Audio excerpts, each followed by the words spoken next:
Hey YouTube, how y'all doing today? Welcome. Hey RNY TV, glad to see you here. Oh my God, yes, honey. Today we are going to have a banging time here on these streets. Okay, so you guys know I'm always early. I can't help it. And I wanted to make sure that I was on time. Can you hear me, sweetie? Let me do it. Yes. I am so glad. I'm waiting on our special guest to get here. She'll be here shortly.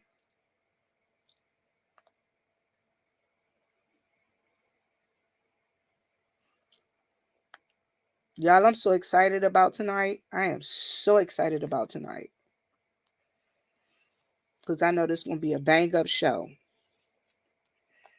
Okay, cool. Is it an echo? I'm going to tell you, I figured out what I was doing in reference to my other mic in the echo. I think I did.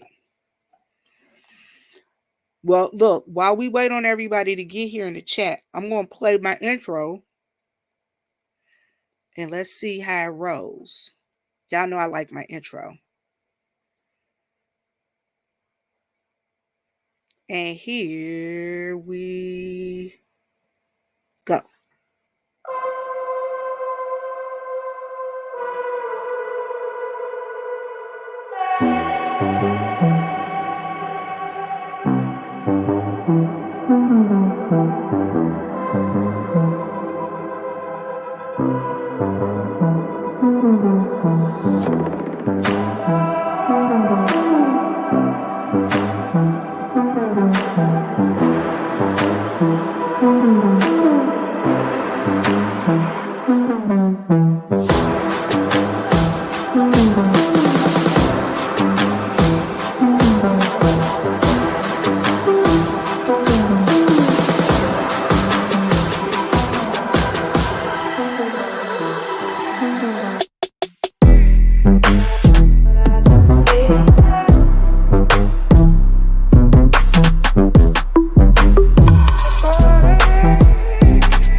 All right. So I'm back.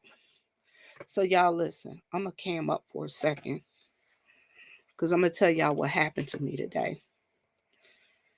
And this isn't a sympathy thing. Hey, thank you. Thank you, guys. Thank you, Mimi. Hey, Mimi. And thank you, Pastor Nate. I appreciate that. Y'all, I'm going to cam up for a second. I'm going to tell y'all a story. Okay, so I'm going to tell y'all what happened to me today. I took one of my babies to the vets today.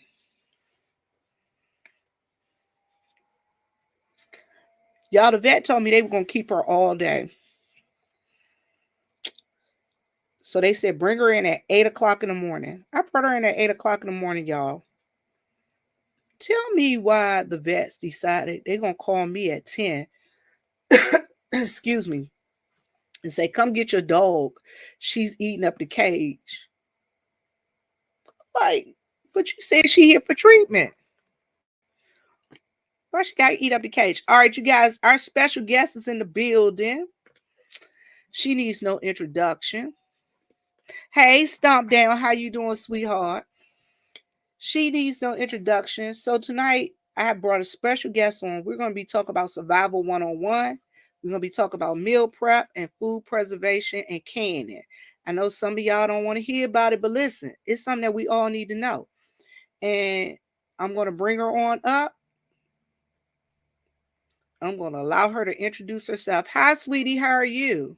I'm good. How are you, Miss Vivian? I'm wonderful. You guys, we have Yolanda is Yolanda. Welcome her. Welcome her. So, Miss Yolanda, you know, we've been talking about this food prep and canning because you know I've been talking about the zombie apocalypse is on its way, y'all. Yes, ma'am. I'm here to We've been tell talking y'all. about this for a while. We probably should have done it before now, but it's never too late to learn. That's right. That's right.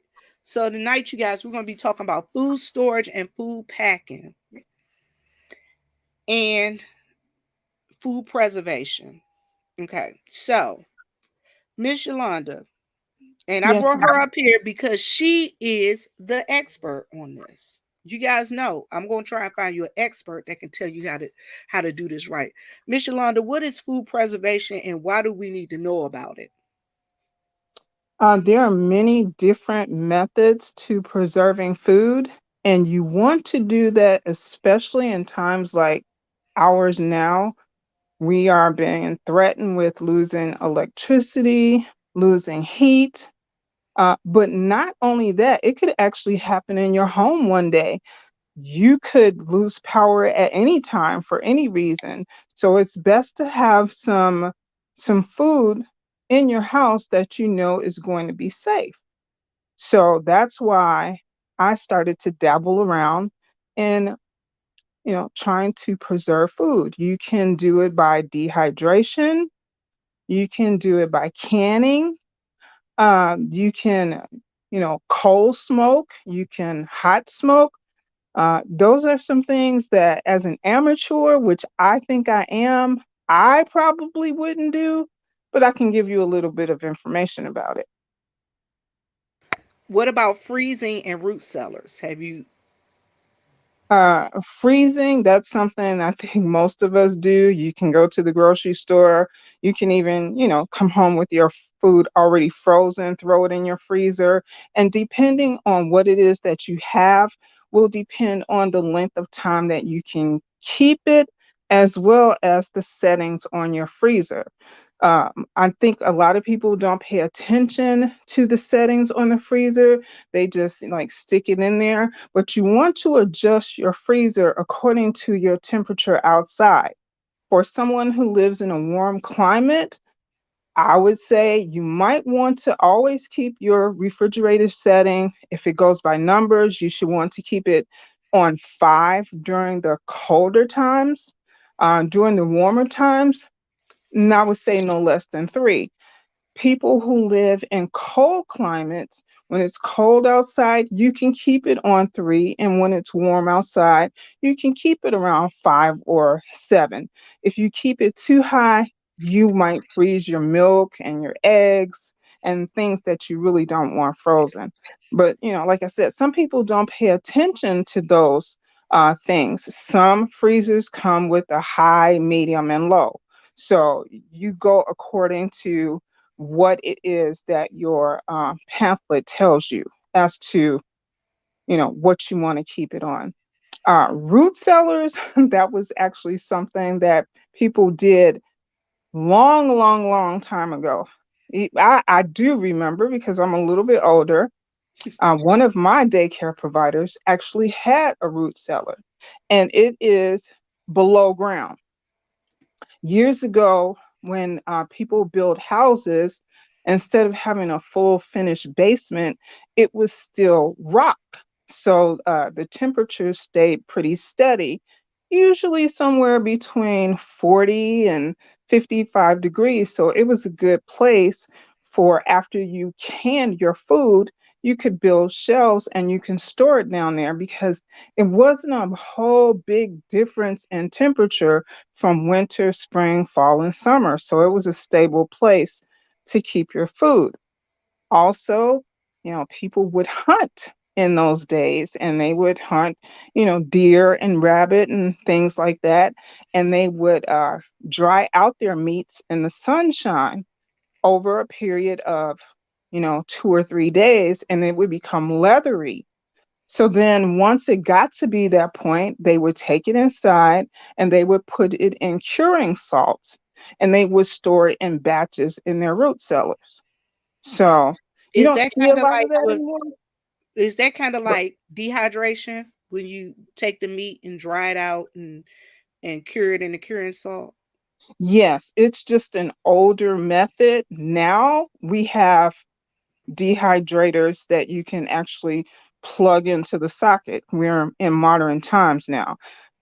Some people who do hunt now, you can get like a larger dehydrators, for, you can make your own beef jerky, you can make chicken jerky, you can make deer jerky, you can make just about any kind of jerky. A lot of I don't know what you call them. Parents who have a lot of time on their hands, or who are really conscious about what they give their kids and don't want them to have a lot of sugar, they actually dehydrate fruit, and they can make their own fruit roll ups. So you have Okay, people doing that as well. I'm gonna ask I, you this. Have go ahead. have you ever made? I made some beef jerky before. How Hmm. hard do you think it is to make it? I used to have a dehydrator. I don't have one anymore. I just have one of those pressure cookers and Hmm. fryers. It's not hard at all. It the hardest part about it is the processing, and the processing is cutting your meat thin. The thicker your meat is cut, the longer time it takes to bring out the moisture. And that's all that dehydration is extracting the moisture from your food. Another thing with meat is you want to cut off as much fat as you can, because fat will turn rancid very, very fast. So those are things you want to consider when you are dehydrating any kind of meat, poultry, pork, beef, whatever it is. You want to make sure you trim away as much fat as you can. And you can actually, you can make a solution of salt, kosher salt, sea salt, put it in water and soak the meat in it. You can put herbs in there, preferably dried herbs, garlic, whatever you want to put in that solution, and let it soak in there. Refrigerate it overnight, and then you can take it out, pat it dry, and then start your process of dehydrating. Um, if you don't want to do that, you can actually just do it without any flavor, and then you can store it that way. I personally would prefer, after it's dehydrated, to cover it in salt, because it makes the process of keeping your meat longer. Okay. Anytime you have, because the salt is always there. We live in modern times. Most of us don't have a root cellar. We don't have a temperature controlled area that we can keep our food. So if you do put it in salt, the salt will wick away the moisture that might develop because of the temperature that will vary in your house. When it gets colder, you don't have so much as a problem. Again, if you're living in a warm climate, things may sweat. If it's cool at night and then it warms up during the day, then you're talking about having moisture in your house. That's going to affect your dry product, unless you happen to have what some people will call a she shed. And that is, if you have room on your property, you can build a storage shed large enough for you to be able to store your goods.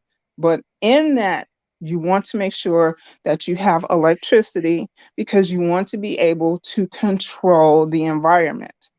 So you want to be able to, if it's too warm, you want to be able to cool it off. If it's too hot or if it's too cold, you want to be able to bring up that temperature. So if you have the money to invest and you really want to get into this, and this is going to be something that's more than a hobby, it's definitely worth it. You can put up your drywall, you can install your shelves, you can have your extra freezers in there, you can have all of your canning supplies in one central location, so that you don't have to Okay. clutter up the inside of your house with it.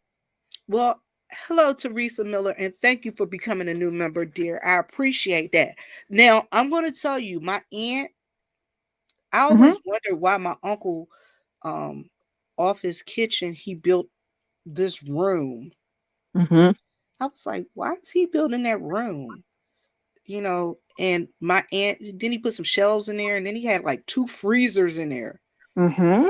And I was like, what's going on here? And Preservation. Exactly, exactly. And all her canned goods and all her stuff that she cans, like I said, they have two freezers in there. He has his storage bag, the storage dehydrator, that the storage bag that you pack your meats and things in, a food Yes, the storage preserver. server. Yes, Yeah, yes. Mhm. storage saver. I gave him one year because he said he liked mine, so I gave him one, and he liked it. You have a They're very question? nice. You have a question? Hey, Miss Janice James. Okay, Stomp Down asks, what type of salt do you need to use? What type of salt is used? If you are curing meat, you have a choice. You can use pickling salt or pink salt. Back in the day, they used to call that saltpeter. um, there's some rumors going around as to what that would actually shrivel up.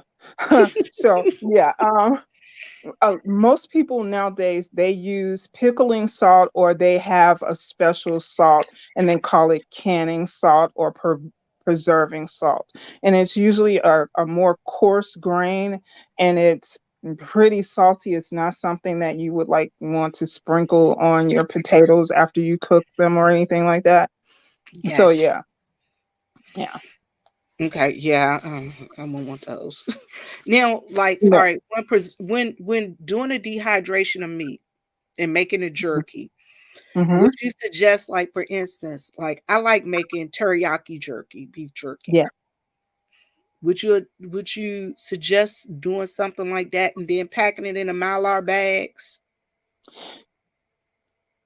I don't like teriyaki, but if that is something that you enjoy, again, the process, whatever type of um, protein you want, chicken, beef, pork, deer, whatever, your process is going to be the same. You just want to make sure you slice it thin, that you put it in whatever flavor solution that you prefer, and you want to do it overnight.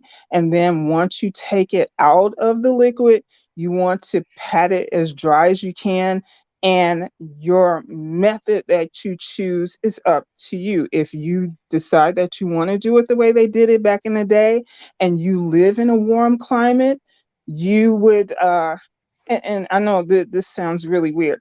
You what do they call them?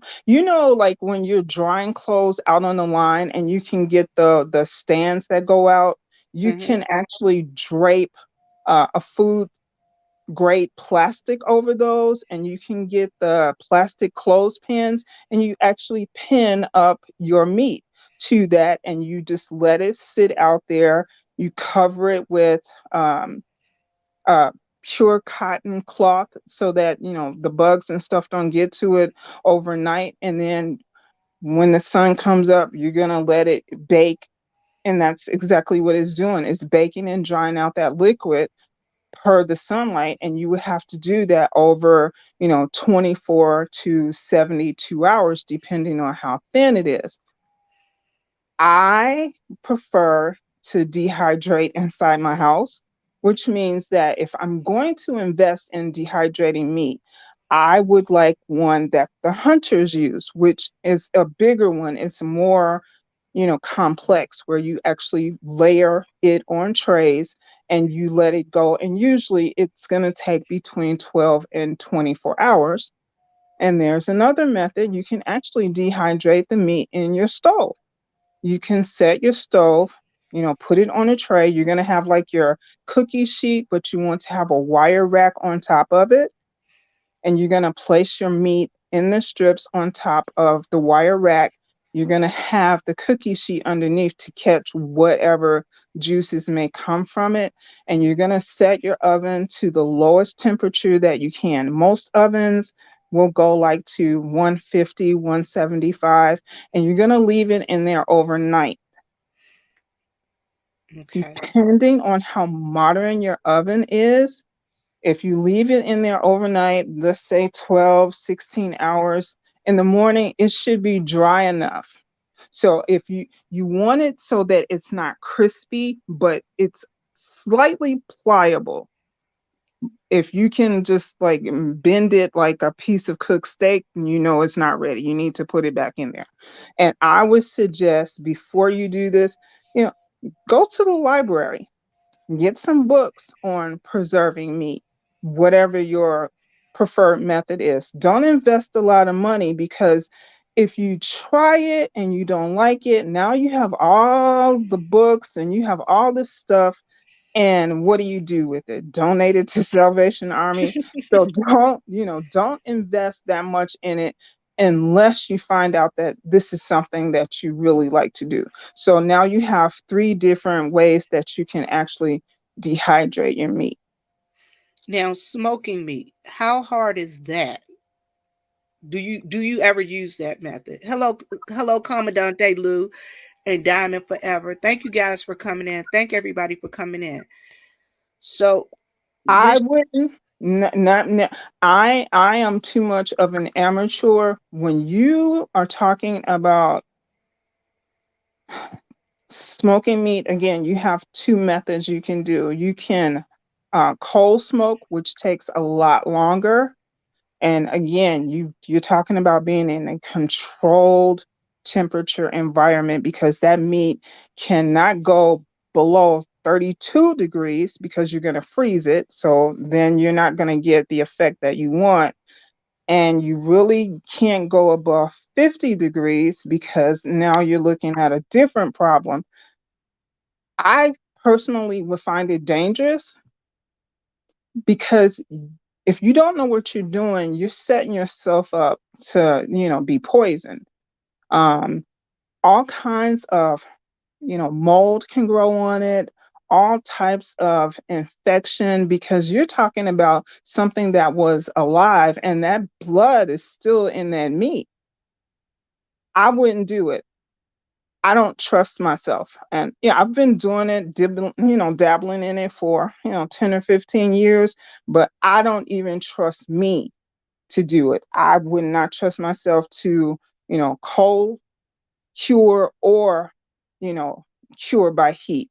If I had to pick one, I would prefer to do it, the heat method, because basically what you're doing is you're putting your meat in an oven and you're cooking it until it's and dry as a bone. And then when you want to reconstitute it, you're going to put it in a warm liquid until it becomes pliable. Or what you're going to do is, like, if you're going to make stew with it, you're going to put your vegetables or whatever in there and you're going to cook it until it becomes tender enough for you to eat it. But still, either way it goes, I would leave that to the expert.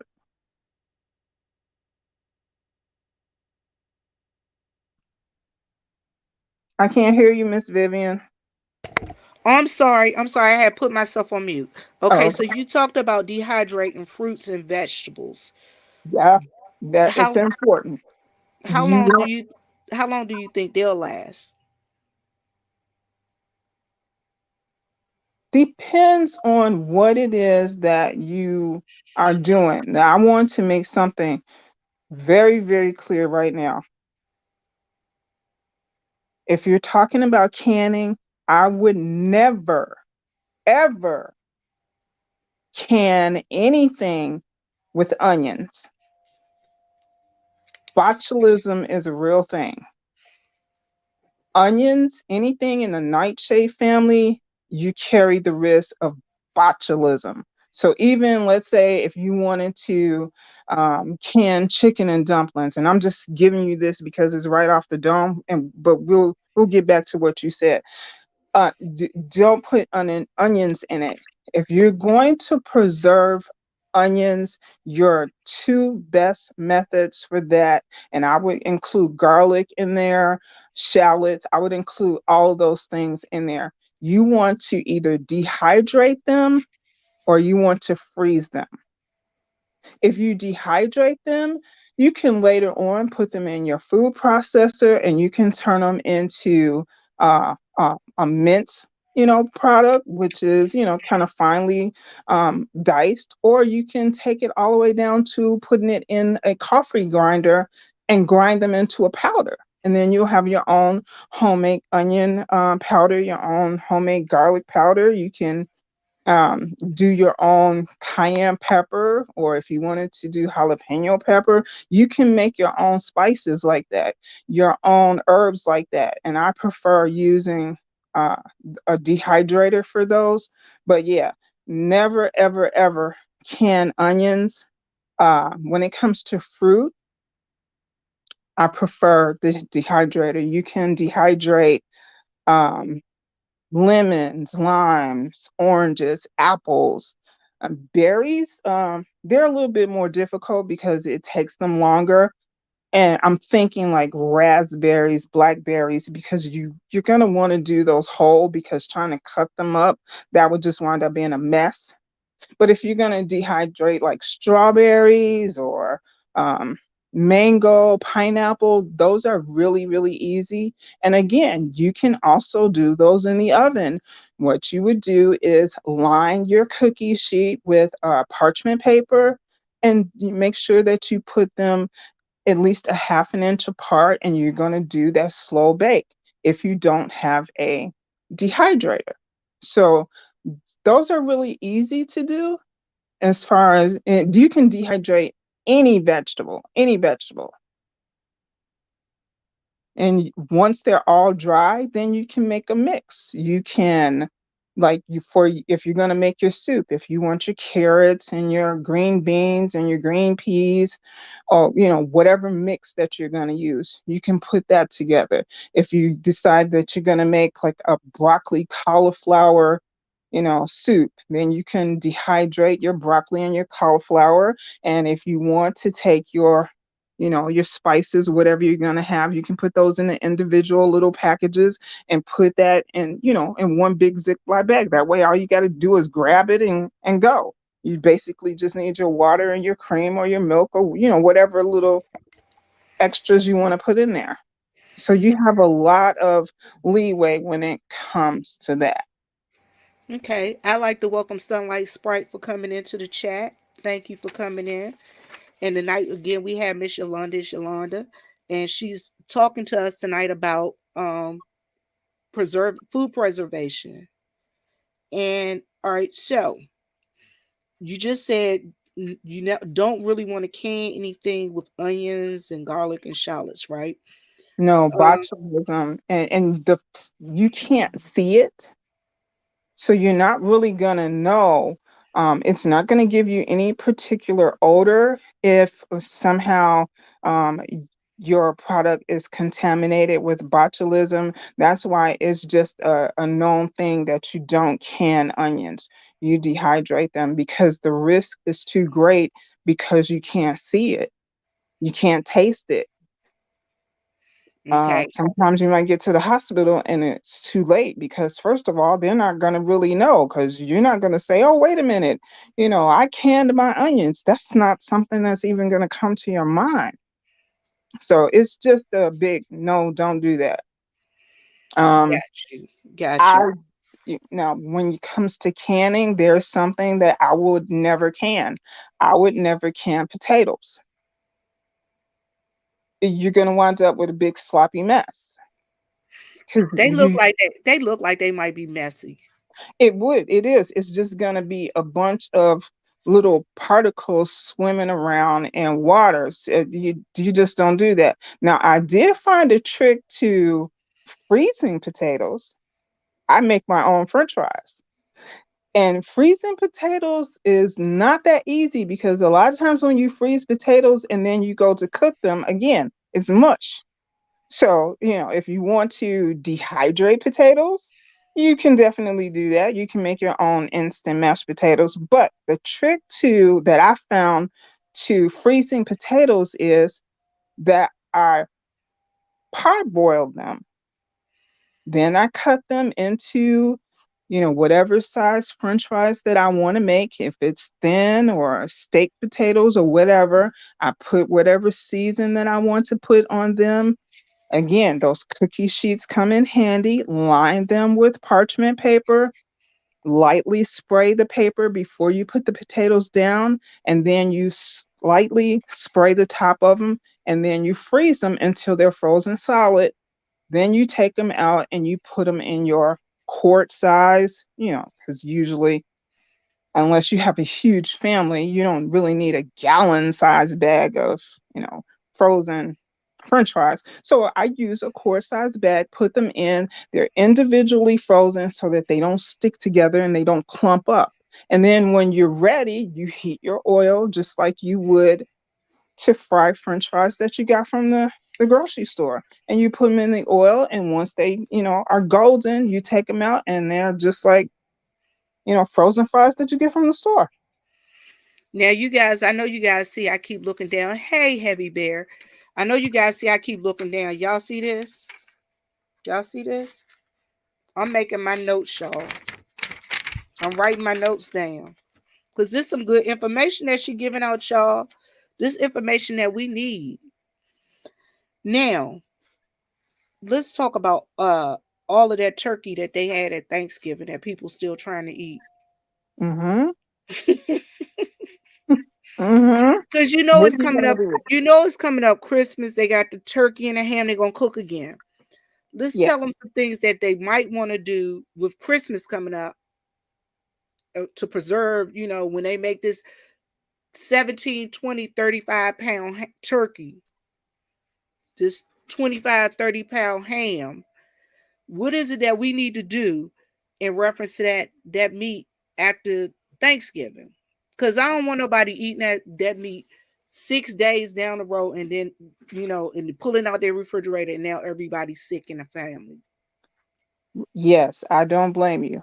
Now, the first thing that I would think about doing is to dehydrate it because you're halfway there. It's already been cooked. Your ham is already cooked. Your turkey is already cooked. So, cut it down, dice it down in uh, slightly bigger pieces than, what you would normally think. Because when you dehydrate it, when you extract the rest of that moisture, the pieces are going to get smaller. When you reconstitute them, they're not going to be exactly the same size that they were when you cut them up. So I would cut them down in slightly bigger pieces than I would want on my spoon. Again, you're just going to go back to that same method. You're going to either put it in your dehydrator, or I like the oven method better for meat. So I would put it again on the wire rack over the cookie sheet and let it dry out overnight. You take it, you can put it, if you want to mix it in your jars with your other dehydrated, vegetables that you're going to use. Let's say you want to make um, I don't know, some kind of ham and cream or cheese soup or whatever. Basically, what you're going to do is you're just going to put enough ham in your container, in your Ziploc bags, or if you want to use the food saver, you can do that, because with the food saver, you have that strip of cloth that is there as an added protection to wick out that moisture. So that's a pretty good thing. A lot of people don't have them, but if you do have them, that's a great time to use it. But if you don't have it, I would just add a piece of, bounty or whatever and just put it at the top of the bag, just some extra insurance just in case. And then, so now you've got your ham ready. Your turkey, you do the same thing, or you can put it in slices and you can make your jerk turkey strips. Whatever flavor you want to put on there, that's what you put on it before you put it in the oven or before you put it in the dehydrator. I am probably going to have a rib roast, a beef rib roast. So if there's any left, I can dehydrate that and have that in strips.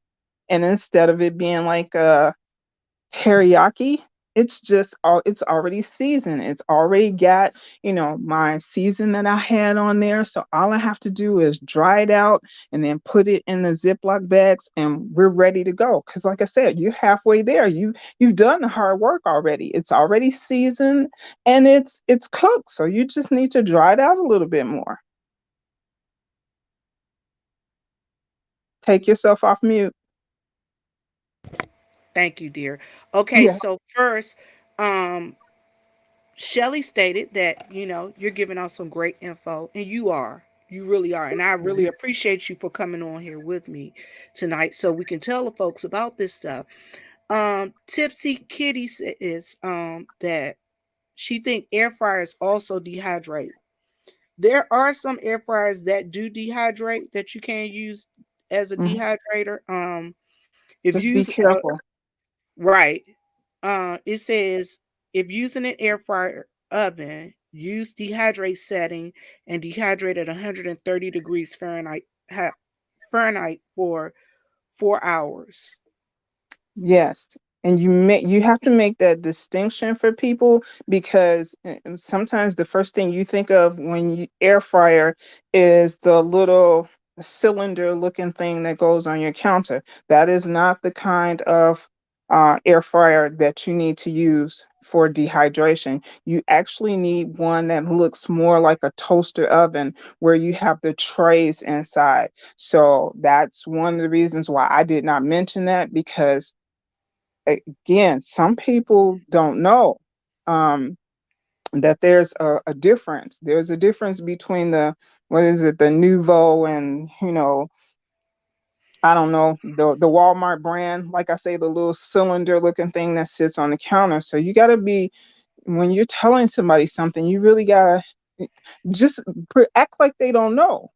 Exactly. And again, it's stated that you have to have the air fryer.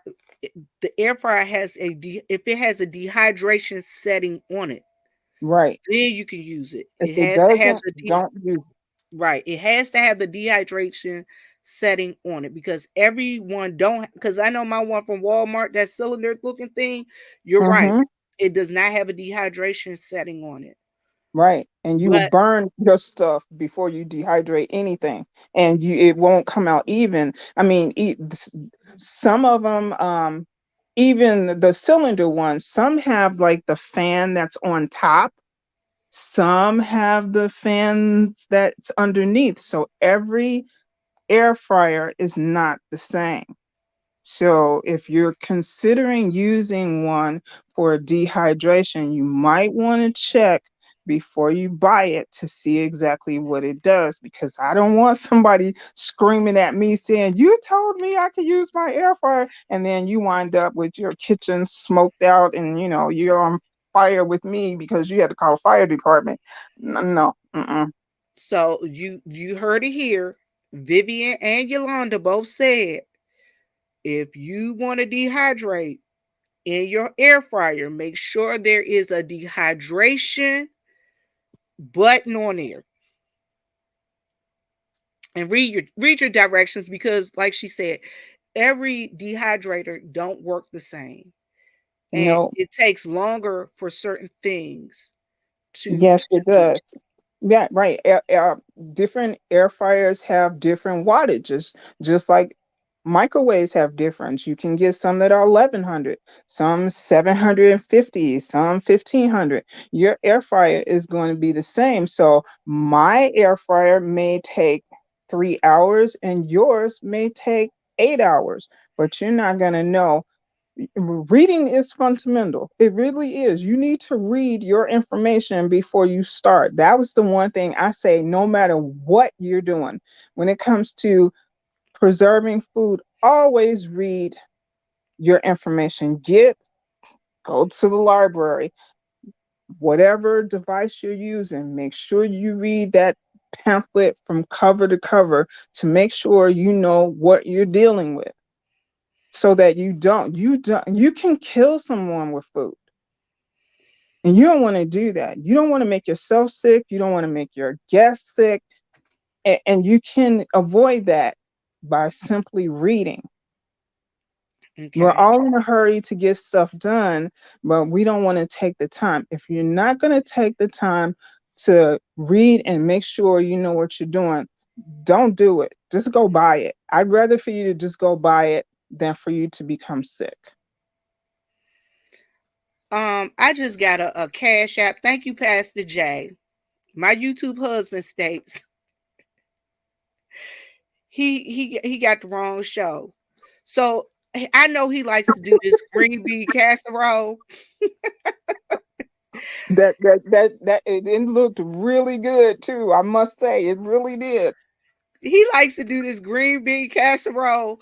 Uh, tell him again, Pastor, do not be uh freezing onions No. and freezing food with those onions in them for too long, because you Mm-mm. might mess around and kill somebody if you go back and eat it too much later. Thank you for Yeah, the super yeah, chat yeah, code. yeah. If you're gonna freeze your leftover green bean casserole, I say 5 to 7 days, and you're pushing it. Y'all hear that? 5 to 7 days. 5 to 7 days. Yes, that has onions in there. You've got soup mix in there. You have mushrooms in there. You are asking for trouble. Don't push it past that 7 days. And I'm talking about being in the freezer. If you're in the refrigerator, I, I'm not eating it past 2 days because Look, you got a lot of stuff going on in there. my sister right now laughs at me because I refuse to eat leftovers. She like, why won't you eat leftovers? I'm like, I'm not eating that. If it's been in the Hmm. refrigerator past 2 days, I'm with you. I'm not eating it. J Yes, because Balls, you don't know. welcome. And Right. welcome Reasoning. And welcome Brianna Poundcake. Thank you guys for coming in. Thank you for the super chat though, Reverend Dr. Passer. Yeah. I mean, when you're talking about food in the refrigerator, just think, okay, you're most of the time you're in your house, by yourself. So I don't know, you may open and close your refrigerator, let's say 5, 6 times a day. Multiply that by how many people you have in your house. And if you have children under the age of 12, They in the add a few refrigerator more times. all day, Right. every day. Right. So, and every time you open the refrigerator, that temperature is changing. That's affecting your food. Don't take a chance. Just if you know that you have guests over, you know that after one or two more times you're not going to eat it anymore.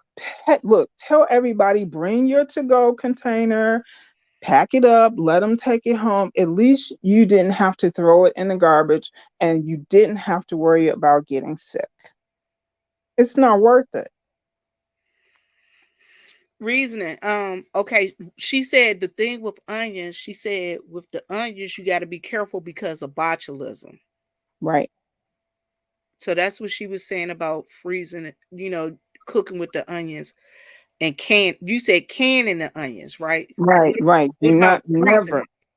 You can freeze onions. I do it all the time. I go to the grocery store. They've got, the brown onions on sale. You can get a 3 pound pack for 40 cents. Absolutely. I'll bring them home, take the skins off, dice some, slice some. I put them in how I like to do it because I'm not sure how much I'm going to use. So what I'll do is I'll get the snack size bags, fill those up.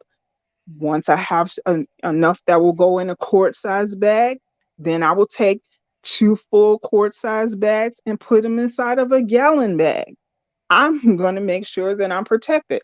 I don't want all that ice and crud on my stuff. So, yeah, I'd rather spend a little bit more money and make sure that I bag them correctly. And you can keep those onions in your freezer for, if you're not going inside that bag all the time, you can keep that bag of onions for 6 months. Now, if you're inside that bag a lot, don't go past 3 months.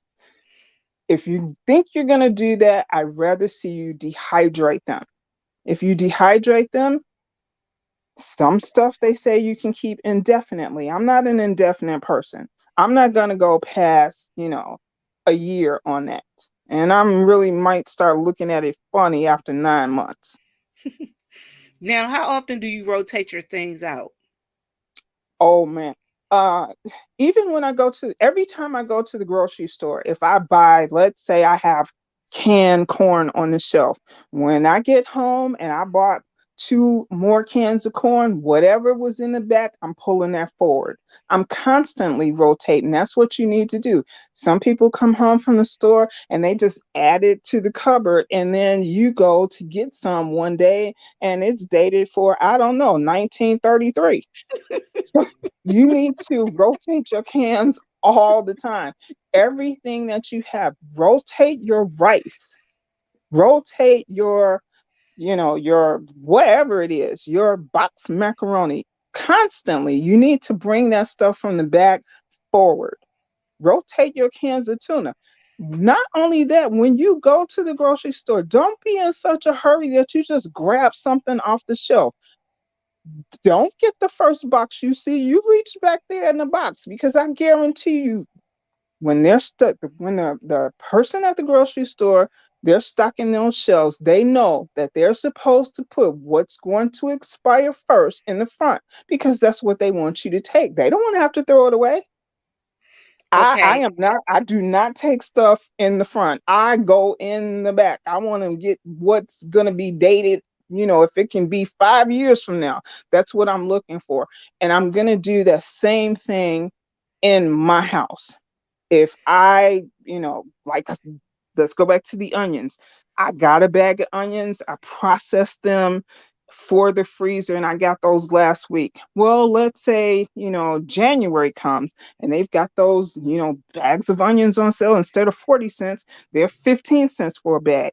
I'm going to process those, and I'm going to put that bag in the back, and that other bag I'm going to bring up to the front. So I know that I'm always using what's oldest first. How you You want to doing, do Miss that with the meat? Iris? Now, but listen, okay, you guys, I'm gonna tell y'all a secret. Y'all know I worked in the grocery store. They don't always rotate their food. Ooh, that's not good. So you need to do it yourself. Did You y'all need hear to what I look. said? They don't always rotate that food. So sometimes when you taking from the front, you going to the back, you're actually getting the older food.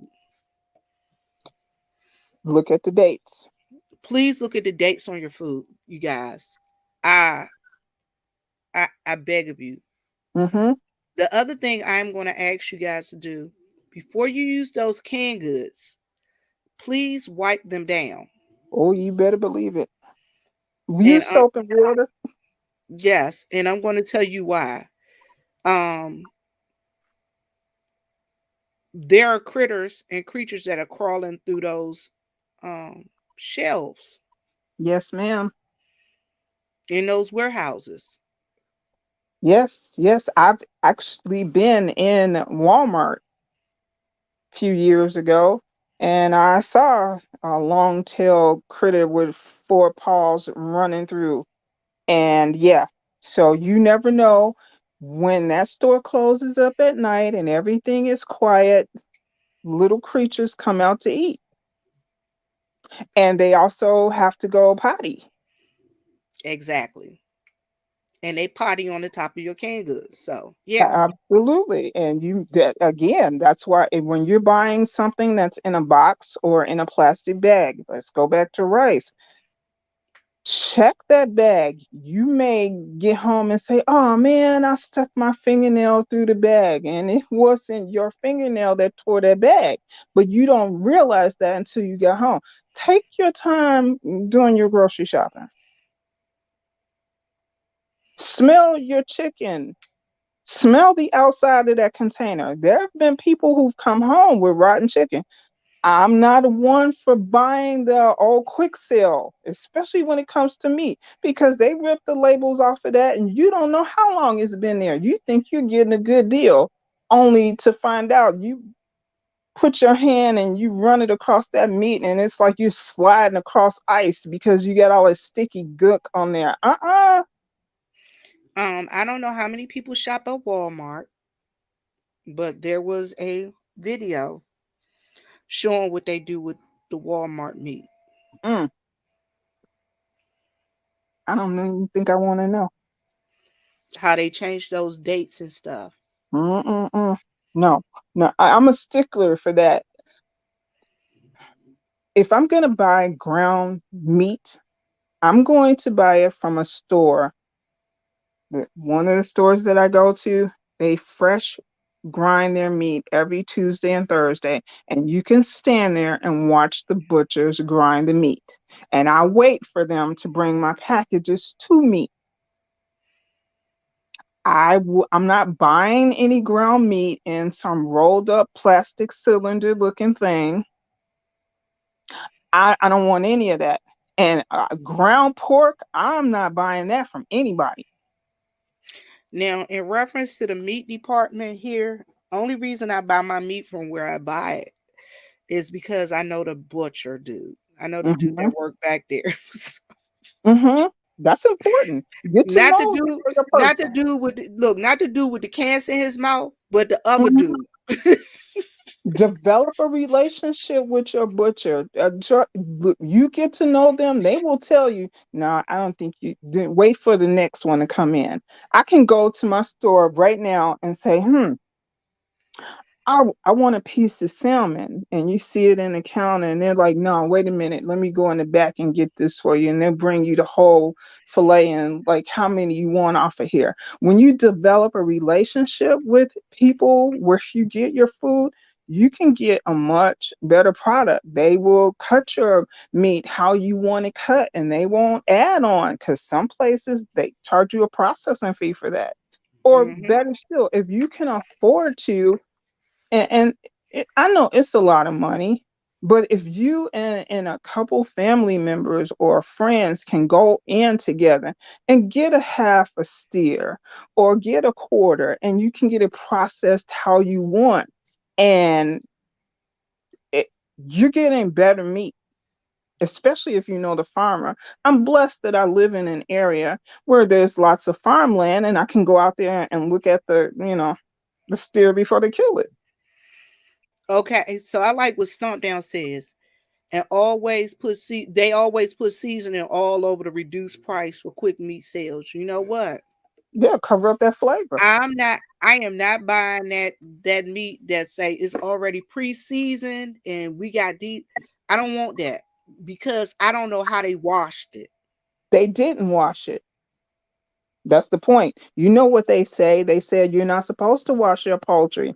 Now they could say that all they want, but in my house, we're gonna do it. Look at some of that meat. You go to the store and you see it has the Italian season or the barbecue season or whatever they have on there. And if you can peek underneath there, you see all that, you know, liver pieces and, tiny kidneys hanging out from underneath there. They didn't wash that meat. They didn't clean that meat. And then you're going to turn around and take it home and cook it and say, oh, it kills the germs. People who don't want to wash their meat, that's on you. That you want to go by what the government says, then that's for you. We're cleaning meat here. Miss Iris says, I shop at Whole Foods and Trader Joe's and buy mostly organic. The public has no idea what they put in our food and drinks. As a chemist, Mhm. it's actually frightening. Mm. I can believe it. I can believe it too. And Miss Corrine, I used to have a lady that here in my area that I used to teach her grandson. I take him home every day. That lady used to give me flats of eggs to bring home to my mama and my sister. I'm Mm. talking about and my auntie. I'm talking about them flats. Yes. She used to give me flats of eggs to bring home. I used to bring home a flat of eggs to each one of them every week. And she would go out there and her and her grandson, they would actually pick the chicken eggs every day and she would wash them and then put Hmm. them on a flat. And she made sure I had those flats of eggs to bring home once a week. If you've never had a fresh farm egg, you don't know what you're missing. They don't smell when you boil them. The whites don't run all over the skillet when you crack them. It's a huge difference between an egg that you get in the grocery store and one that you get from the farm. People who say they don't like eggs, try getting a fresh egg from. It's a total difference. The flavor, the yolks are golden yellow, not this pale, almost white looking crap. Oh, they make me sick. I cannot eat that. Now, Miss Corrine says, back in the day, she said butchers used to cut rabbit, squirrels, and deer for you. Let me tell you a secret, y'all. Okay, I told y'all I live down south. I live in South Carolina. My uncle and his brothers, they do a hog killing. Mm, They do a fresh hog killing every year. I've seen that before. It's very interesting. And when they, I mean, I'm talking about big old hog, and they will take that hog and they'll cut it up. They'll shoot it in the head. Mm-hmm. Then they'll string him up by his feet Right. and they'll cut him. Let the blood drain. Mm-hmm. Then they put hot water on them. Mm-hmm. Get I'm talking reduce about that first. boiling hot water. Mm-hmm. Thank you, Miss Iris. I appreciate you for coming over. They and I mean they put boiling hot water on it and then they start cutting it. And like I kind of chuckled. I was like, "What are you doing, Auntie?" She said, "I'm pulling this part out. I'm going to make cracklings." And I'm looking like, "Okay." Yes, Miss Kareem. Miss Kareem says she has a question. Yes, ma'am. But that was a very interesting thing. And then when he killed the rabbit, I was like, "Oh my God, he just killed Toto." That's Why how did I he feel kill about Thumper? Bambi. I was like, "Oh my God, he just killed Thumper." He hit it in the head. Mm-hmm. He took the knife. He grabbed him and hit him. I was like, "Oh my God, he just killed Thumper." Have you seen them ring chickens? Okay, I'm going to tell you what happened. I got this neighbor. He has a bunch of chickens. Mm-hmm. I accidentally hit one of his chickens. I was like, "Oh my God, I'm so sorry." He told me, "Gone. It's okay. We're gonna have him for dinner tonight." That's very fresh. I don't like to see them being killed and plucked, and I don't like to see them cut the fur off the animals. That actually grosses me out, and I don't want meat for a few days, but I get over it. It's just kind of heartbreaking at first, though. Miss Corrine says, "Do we think that cooking in an air fryer is cooking?" Well, yeah, it's cooking just like putting meat on a grill. That's cooking. I'm putting meat in a, a deep fryer using propane outside. That's cooking. It's just a different method of cooking. I know, well, some people don't look at it as cooking because you don't have to handle it as much, but there are some things that I prefer in an air fryer. You can't, well, for me, chicken breast is so juicy and tender coming from an air fryer. It's better than I could bake in the oven if I'm just doing a chicken breast. Now, a whole chicken, that's a different story.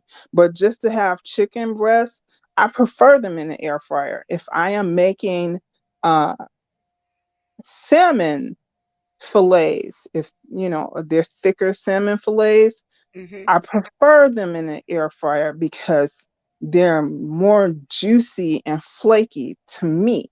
That's just my preference. But I've done just about everything. Even stuff that I shouldn't have made, I've made in the air fryer just because I wanted to see how it was going to work. I've made brownies in the air fryer. I baked rolls in the air fryer. So, yeah, I'll try anything once. Some things I don't like in there, but those two things I do. I don't particularly like French fries in an air fryer. But that's just me. Well, it is coming up on an hour. Miss Yolanda, Do you I'm want to do the canning real quick? go ahead. Yes, go ahead. Okay, the long and short of canning is, again, there are basically two methods to canning. One, you should, in my opinion, you should always use for meat, and that's pressurized. And pressurized, you can have like the old fashioned pressure cooker that goes on the stove, and you can put the rack in there to hold all your stuff. And I have one that's electric, so you don't have to go through all that. But pressurized, when especially if you are going to can meat from raw, and you can do that. You can raw chicken. You can any type of raw meat. You have to put at least a teaspoon of salt inside of a pint container, and at least 2 teaspoons of salt inside of a quart container, because you need that salt. Always remember to leave at least an inch of space between the opening, from the seal on down, because whatever meat you have is going to have some fat. And then you want that fat layer in there, because that, again, that's a protective lining. That fat helps to seal that jar. But I prefer that you can meat under pressure. Now, if you're going to can vegetables, um, if you're going to can berries, if you're going to can any type of fruit that has acid in it, you can just use the boil method and you'll be fine.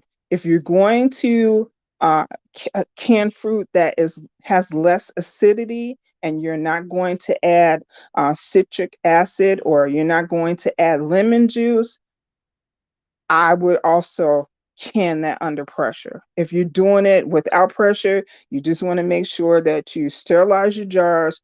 Again, you're going to put whatever you're going to use in there, or whatever you can, and you're going to put in there. You're going to use that inch of space. You want to clean those tops before you put your seal on there. You're going to bring it up to um, not a roaring boil, but a slow boil, and you're gonna let it stay anywhere, depending on the size of the jar. You're gonna have to let it boil for at least 15 minutes to a half an hour, and we're talking from pint to quart size. Then you want to make sure that you get them out. You want to put your caps on there, and you're gonna let it cool. And before you put them away, you always want to tap that top. If there's any buckle in there, it's air in there, don't use that. You can go back through the boil process as long as it's been less than 24 hours. If it's longer than that, don't use that. It's air in there, and you're setting yourself up for trouble. But again, get a book. Get a book. Read. Now, what Make type sure of you read. okay, you said a pressure, you said under pressure Right. or an electric canner. Is it an A electric canner? electric, you plug it into your outlet, and it's a pressurized. It's just like electric pressure cooker. As a matter of fact, you can use an electric pressure cooker if the instructions says you can use it for canning. When you use a pressure cooker on top of the stove, if you use a pressure cooker electric that's on your countertop, if you use you know an electric, like, I don't have an Instapot, but there are some people, if your Instapot says you can use it for canning, all of those are under pressure, because you have to seal it. It seals.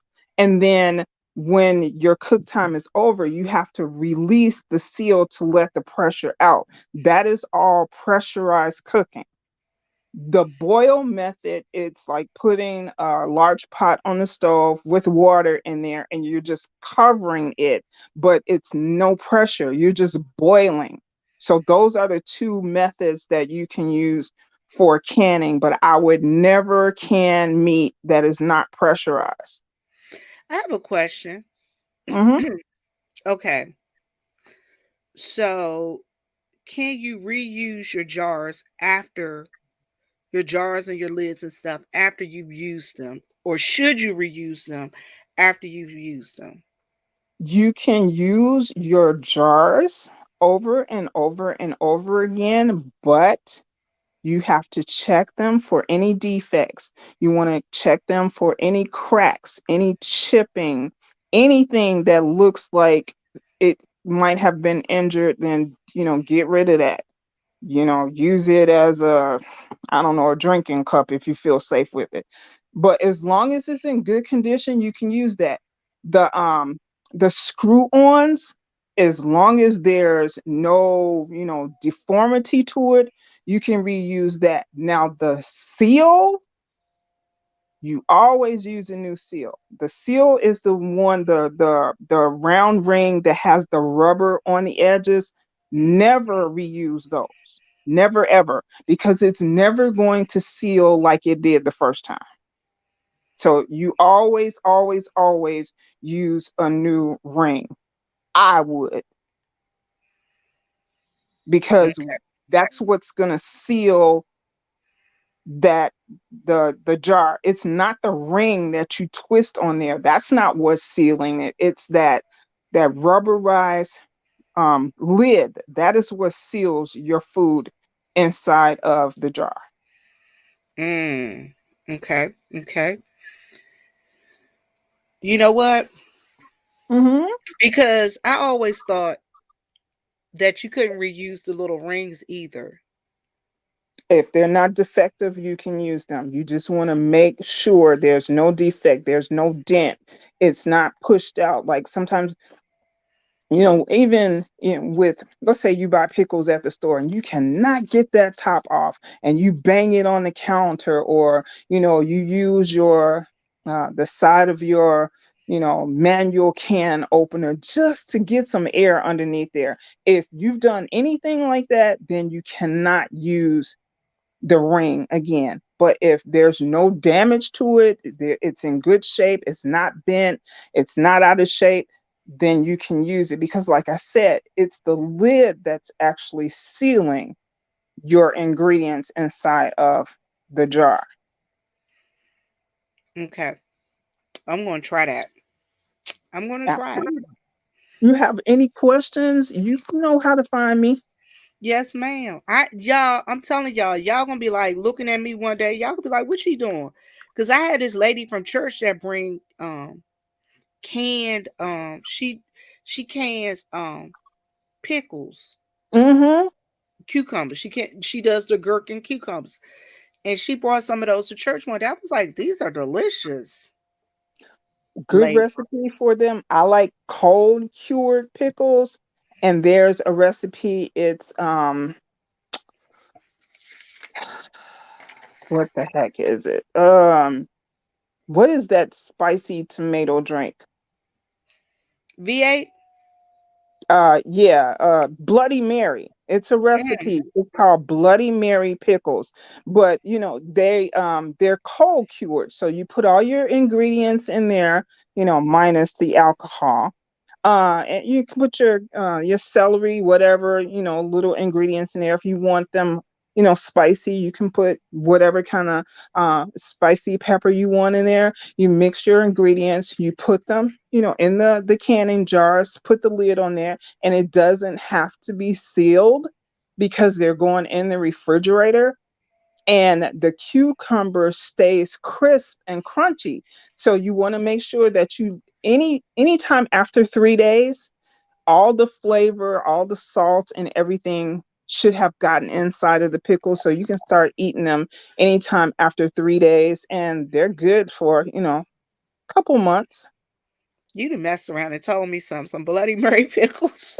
Yeah, now I mean, if you want to add Why the can't I add? alcohol to it, you That's go what I right was gonna say. ahead. I'm gonna add alcohol to it too, honey.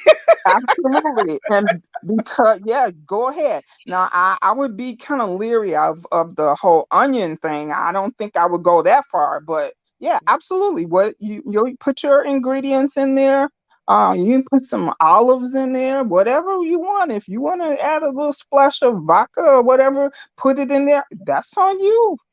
I'm gonna try them, and guess what? It's I'm gonna take them delicious. to I'm gonna take them to Christmas dinner. Everybody's gonna have a Merry Christmas. Be like, y'all leave your keys at the door. No driving, no That's driving. right. One pickle per person. There you go. But they're delicious. And I don't know, well, see, you live in the South, so you might find these, um, the little short pickles instead of the long ones, that we use for salad. Don't use the English cucumbers. If you can find cucumbers that are a little bit smaller, fine. Or if you can find the mini cucumbers, then you can do those, and you can do them, slice them in half. You can slice them in quarters, or you can whole. It's going to take you a little bit longer for all the season to go through. But in the summertime, you can usually find the smaller size cucumbers, and they're really really good, and the seeds aren't really really big. Girl, all I gotta do is go to somebody's farm. I know a whole look. This will give Daddy a reason to go ahead and start gardening again. Well, let's see. You live in the South. I live in the Midwest. We're expecting a snowstorm on Sunday, so we won't be planting any cucumbers anytime soon. Oh no, But we not going do any planting right now. But okay. I'm about to start them what they need for their garden for next year. Cucumbers, tomatoes. I know I'm gonna do tomatoes, string beans. Pickled string beans are delicious. I Um, need him to start doing his potatoes, Pickled beans. getting ready to do the Mhm. potatoes and Yeah, sweet try the potatoes. potatoes. Try the potatoes. Like I say, parboil them, cut them in whatever size you want, and put them on the line sheet. Spray a little spray on there so that they don't stick to the paper, and they don't stick together. And then once they're frozen solid, just throw them in your Ziploc bags, and then you can go fry up as you need to. Now I'm going to tell you what I like. Mhm. Pecans. We do fresh pecans down here. My brother-in-law and my sister has about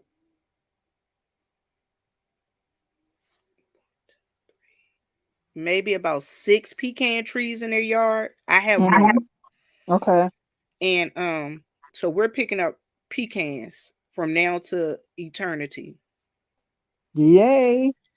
So we have fresh pecans, and what we do is, well, the ones that he sends his brothers and his sisters, for Christmas. The large box. He Yes. sends them the large box of pecans filled. But they have lots of pecans every year. We have so many pecans. He get tired of picking them up. That's how many pecans he have. I would never get tired of that. I keep frozen nuts in the freezer. I have almonds, I have pecans, I have just walnuts. Keep them in the freezer because, if you don't eat them in a hurry and you leave them out, in your cabinet, sometimes they can get rancid. Do you know you can make your own almond flour? For people who are trying to get away from using wheat flour or cornstarch or whatever it is, you can grind down almonds and make your own flour. If you grind them down enough, you can make almond butter, you can make pecan butter, you can make walnut butter. You can, yes, and you add whatever flavor you want to it. You want to put some salt in there and make it a little salty, do that. You want to add some sugar to it, you want to add honey to it, you want to put some chocolate in it. Life is endless. You just got to be bold enough to get out there and try it. Wait a minute, hold on. I just had to make a circle to that pecan butter. Yes, ma'am. I'm gonna tell my sister about this because my sister. Now, okay, so for those of you who don't know, I do cook. But I'm here at the house by myself, so why I need to cook? Mama lived 6 miles one way. My sister lived 2 miles one way. My auntie lived 6 miles the other way. Mm-hmm. Right. You just go pick up plates. Exactly. I don't even pick up plates no more. They bring them to me. So, but if I Okay. want to, What or you go can pick up a plate. So my sister does a lot of this. Like it's Christmas time coming up, so she's been making wine. Mm. Um, she does fruit cake. I don't know why she do fruit cake every year. Don't nobody eat it but her and my mama. And then they make my daddy eat it. Put some rum on it. That'll make everything better. Oh no, they eat it. She put, believe me, she put that rum on it. Okay.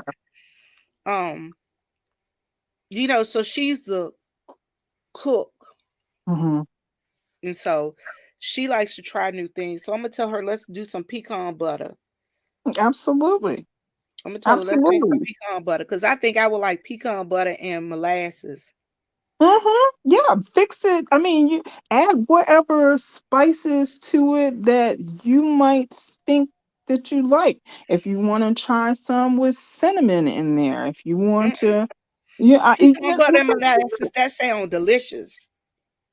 yes, absolutely. Listen, if they try it Killing in, myself. if you buy it in the grocery store, how come I can't make it at home and it'll be even better because it's fresh and I know what's in it because I made it. Honey, I don't you have to have can't. all the preservatives in there. The only difference is you want, after you make it, you want to keep it in the refrigerator because it has the natural oils that's going to come to the top and you don't want it to become rancid. So all you have to do is take it, stir it up so that the oils blend back into it, and then use it at your leisure. Just don't keep it in the cupboard because, like I said, that oil, it will turn rancid, and fresh nut If you oil is. leave if you leave peanut butter in the refrigerator too long, the oil will come up to the top. Oh yeah, especially natural peanut butter. So you need to stir that oil back in there so that then it's just like the day you made it. Now, some people would, pour it off, but then when you get down to the bottom of your jar, you've got like a lump of concrete down there because there's no oil in there to make it smooth and, delectable. So you need to mix that oil back in there. Mm, yeah. But sure, you try it with any kind of nut. Make your own peanut butter. Roasted peanut butter. You get your raw peanuts, roast them to your desired likeness, and then you grind them suckers up until you can make your peanut butter creamy or crunchy. You can do whatever you want to do with it. Well, I'm definitely gonna try this pecan butter. I'm gonna tell my Absolutely. sister. I'm gonna say, sis, I got a new project for us. Yeah, she's gonna be like, yeah, right. You mean for me? It's gonna be for us. Oh, It's okay. gonna be for us. Like for instance, when I like the last time, I was like, sis, I got a project for us. She was like, what's our project? I brought some. I showed her how to make veggie patties. Okay. Okay. They were delicious. Okay. Delicious. That's the one thing don't can beans. Don't, like your fresh peas that you grow, don't can those. You want to dehydrate those. Okay, that's like butter beans and all of that stuff. Right. You want to make them Mhm. dry, is what you're Right. saying. Yes. Okay, y'all heard it here. Beans, Yeah. Dry them. dry beans. Mm-hmm.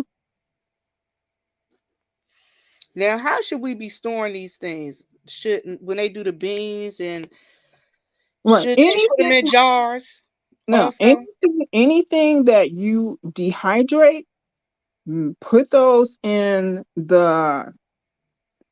I prefer freezer bags, even though you're not putting them in the freezer, but freezer bags are thicker, so it's that extra layer of protection. And then I would include like that, like I said, that piece of paper toweling, just an extra layer of protection, just in case any moisture should get in there, because you've got differences in temperature depending on what day it is or what time of the year it is. So anything that you are dehydrating, I would want to put that in a freezer bag. Anything that you're canning, you want to make sure you put that in the glass jars. And some people have a preference between what is it, ball and the other one. I don't really care. And I am going to say this: anybody that is using a um, food Love those. saver, please make sure that you are getting the proper bags for the proper thing, because some of the bags are for dry storage, some of them are for freezer storage. Make sure you get the right bag for the right thing. Yes, and if that you think that's something that you like, I would invest in the electric and instead of using the manual, because you might think you have a really good seal on there and you may not, and then you find out when it's too late.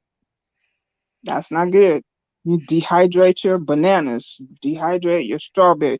If you want to make your own granola, there's another idea. You got Hmm. your pecans and your dehydrated fruit.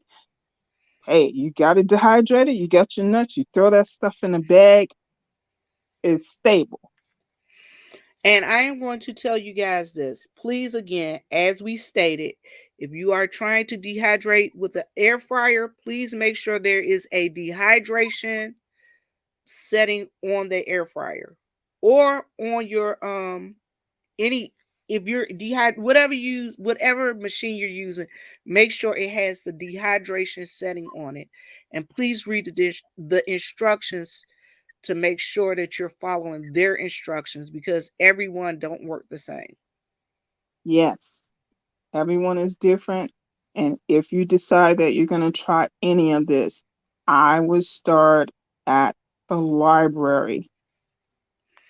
Check out the books, read them, see after you read, what do you think will be Best for something you your want. situation.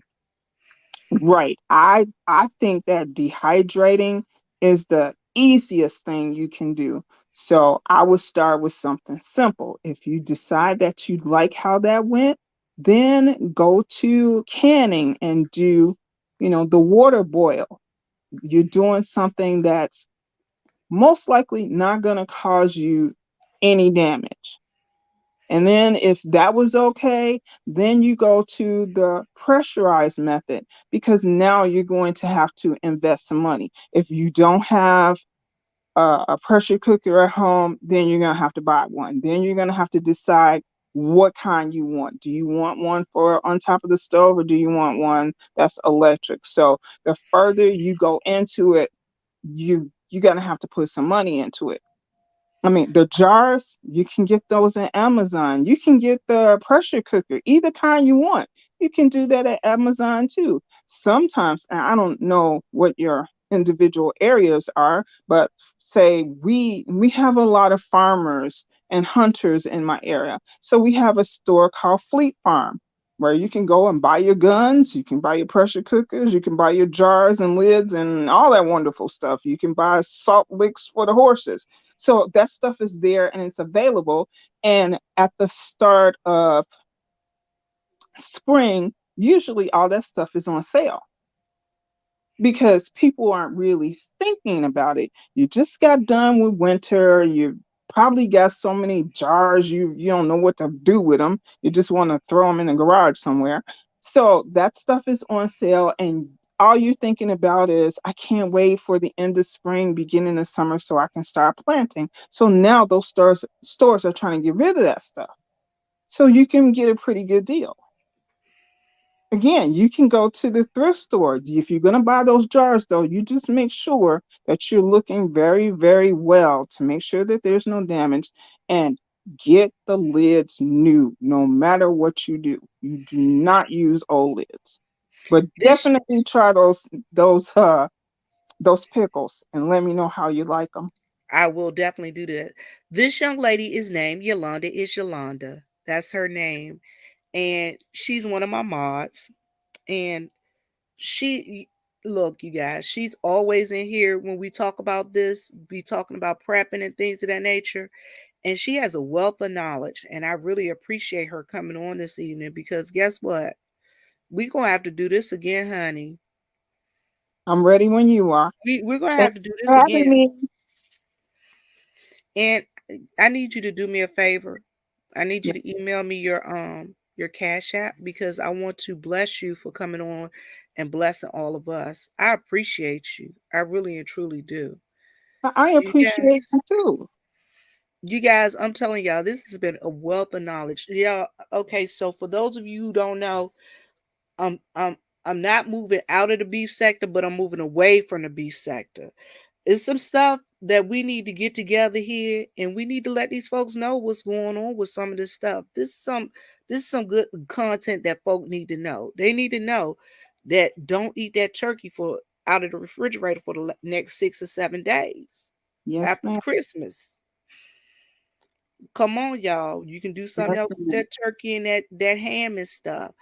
And you need to Yes. know. Yes, you do. And one quick thing, if something should happen, and I hope that it doesn't, if last ditch effort and you have to save whatever is in your freezer, go buy some dry ice. Put in your freezer, put it in your refrigerator. That might save your food anywhere from 3 to 7 days if that's all that you can do. If you live in a winter climate, put your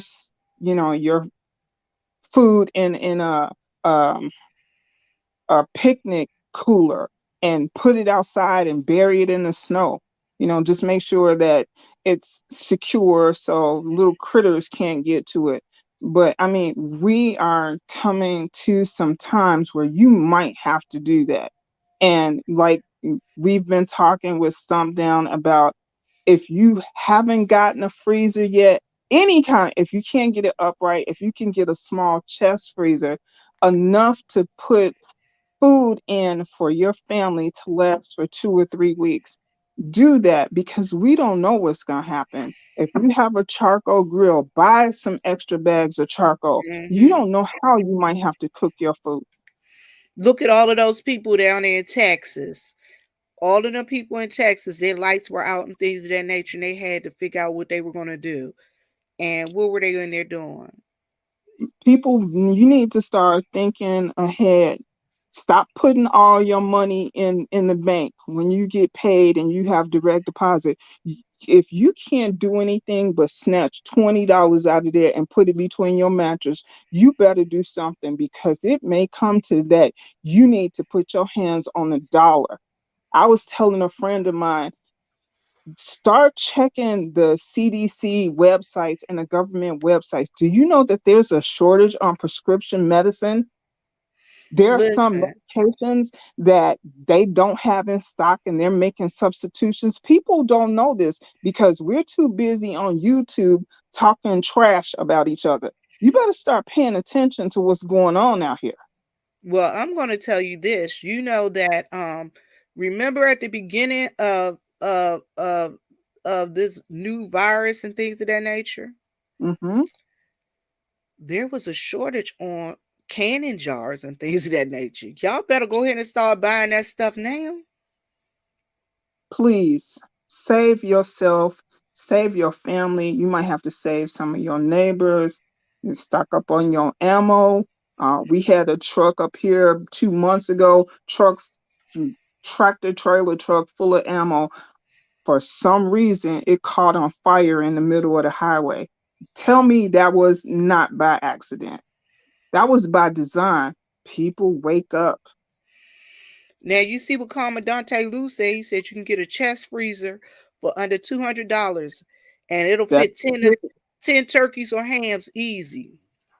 you better go get it. If you Y'all, I'm can't, telling go get y'all, y'all laughing at me when I be talking about we going hunting.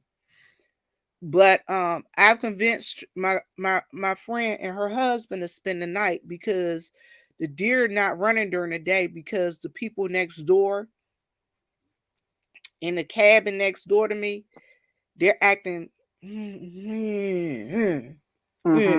They be out there with their bikes and stuff like that to try and scare the deer away and stuff like that and run them someplace.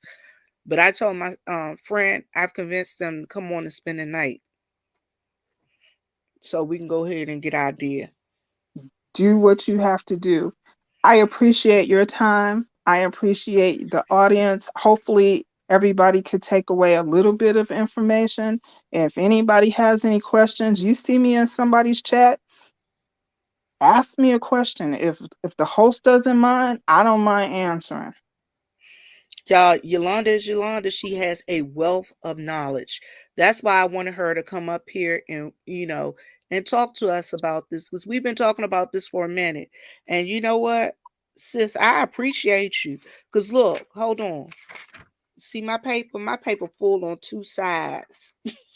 Good, good, good. I'm glad I could My help. my paper full on two sides, and I'm gonna be questioning you about some stuff. And I'm this here. has been wonderful content, and I have really, really appreciated you. Remember, email me your cash app because I want to I will. bless you for blessing all of us. I appreciate you. Thank Um, you. you guys, this is Yolanda is Yolanda, and I'm gonna Sis, you got anything else you want to say before we leave? Have a good night, everyone. Thank you for joining us. And y'all know how I end it. I always say, as my mom always say, Lord, make us a, as my mom always say, thank you, Commandante Lou. I appreciate you, and I appreciate Miss Iris too. And I'm going to send these cash apps. I'm going to forward these cash apps to you, Miss Yolanda. You Because don't have to again, do I that, Miss am, Victor. because I appreciate you. I appreciate you for coming up. And as my mama always says, live, love, and laugh. And as my daddy always said, Lord, make us a blessing so we can be a blessing. And I do pray that this was a blessing to you guys. And I hope you guys learned something from it. Now, my next video is going to be an upload. It's going to be fun, flirty fashions. That's Ooh. for that's for us women over 50. And we're going to talk about some things that we might need to have in our closets. And, you know, Well, that's one way to stay warm during this winter. so we can be real cute. Yeah. All right, y'all. And I love y'all. And I thank y'all all for coming. And all my mods, thank y'all for being here and on deck. I appreciate y'all. All right. Good And night, I'll Jane. let you know how that Bloody Mary the Oh Bloody yeah, it's gonna Pickles be taste. delicious. It'll be And that delicious. pecan butter. Yes, ma'am. All right. Good. All right. And we're out. Thank y'all for coming. Stay Bye up here for bye. a second, Yolanda. Okay. I'm a end the broadcast and I want you to stay up here. All right, okay. We're Okay. out, y'all.